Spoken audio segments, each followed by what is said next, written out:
Hi guys, this is an entry for Janet Collections My Hair Story contest.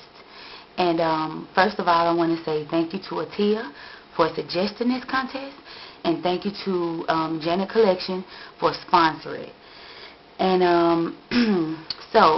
my hair story, I'm going to start in 2000 when I joined the military.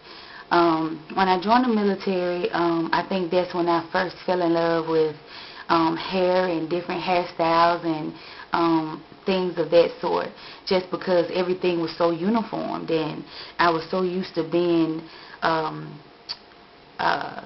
individual, the different one, so I tried to do anything that I could that'll fit under that hair. I did it. Braids, cornrows, two strands, sew-ins, quick weaves, anything you could think of that I could fit under that hat, I done it, just, trying to set myself apart.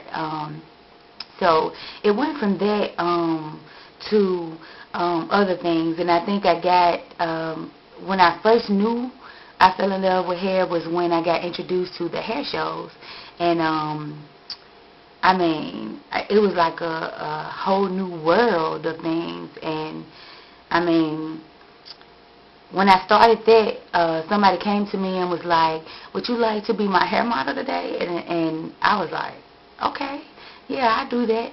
And so after then, I started doing different modeling for different stylists at hair shows and modeling for magazines. And I'll show you one real quick because everybody knows that I don't edit. So I'll show you a quick photo. I think that's the last thing that I done, and so most of my life I've had a good amount of hair. My hair has been long, and I tried to keep it healthy, keep everything nice and neat and healthy. So I would say towards the end part of my military career, I started to get sick, and come to find out I had a blood disorder where I'm extremely anemic, and so far that hasn't changed. And so I came back home to Mississippi after my tour was over, and was advised that maybe I should stop working because I would be in work, and then I had to go to the hospital, and it was just too much chaos and a whole bunch of issues going on. So I decided to go to school. Guess for what? For hair. So in the midst of that, in the midst of going to school for hair, I noticed something was wrong with my voice. I'm like, okay, puberty, I'm not a man, what's going on? So I went to the ear, nose, and throat doctor, and they told me that I needed to get my tonsils removed. So about 2 weeks after the procedure, they called me up and said, Latoya, we have good news and bad news. Now, the bad news first is that you have cancer. And the good news is that we feel like we can cure it through chemo. So that was, a hard pill to swallow, especially since I'm just now, not getting over, but learning to live with this one condition. And I don't really know how this one condition is going to affect the next. I mean, because I'm aware that I was aware that chemo was going to already, make me fatigue and, send my body through a lot of changes. And so I'm thinking like, okay, I have blood issues on top of this, what's going on. So I don't think reality hit. And by the time it did hit, it was too late because, here it is, I'm thinking, my hair's not going to fall out. I'm different. Well, needless to say, as you can see, it did fall out. And not only did it fall out, but it fell out all at once, basically.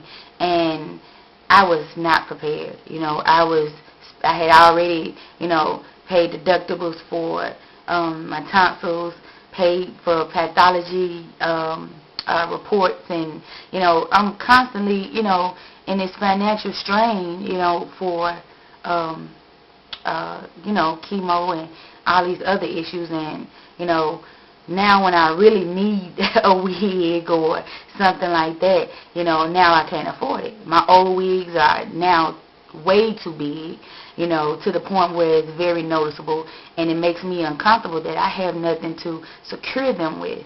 And I do not own a lace wig, so it was kind of hard, and I was just thinking, I would really love to have, a lace wig right about now to try to at least look as natural as possible doing everything that, is going on. I love makeup. I love looking nice. But it's hard for me to get in the mood to put on makeup when I know I don't have any hair. And I know, you may be saying, well, that's not a big deal. But most women, especially when you've had hair for a while, know that it's hard and you miss it. I mean, I've walked out the house plenty of days, forgot that I have no hair, went to the store with my bald head, and then I don't realize that I don't have on anything on my head until people start to look at me crazy. So, I mean, it's a hard pill to swallow, but if I was blessed, to receive anything from you guys, I would love to have a Remy lace wig, because I could glue it down and it would look natural. And plus, sometimes I like, just going to bed. I have a husband, and it makes me feel more feminine, and it's hard to explain. But anyway, I would love to have the Empress wig and the 1B, because that's my natural hair color, and my hair was naturally wavy, so that's a plus as well. And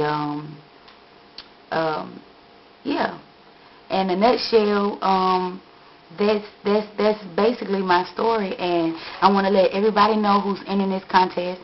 I want to wish them good luck, and I want to let everyone know that, remember, no matter what, of course, the hair would make you feel better.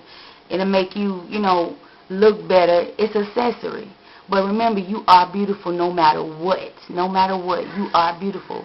And, these things that we do, jewelry, makeup, hair, they are only accessories, and they add to our beauty. And that's it. And again, I want to thank you, Atia. Thank you, Janet Collection. And that's my hair story.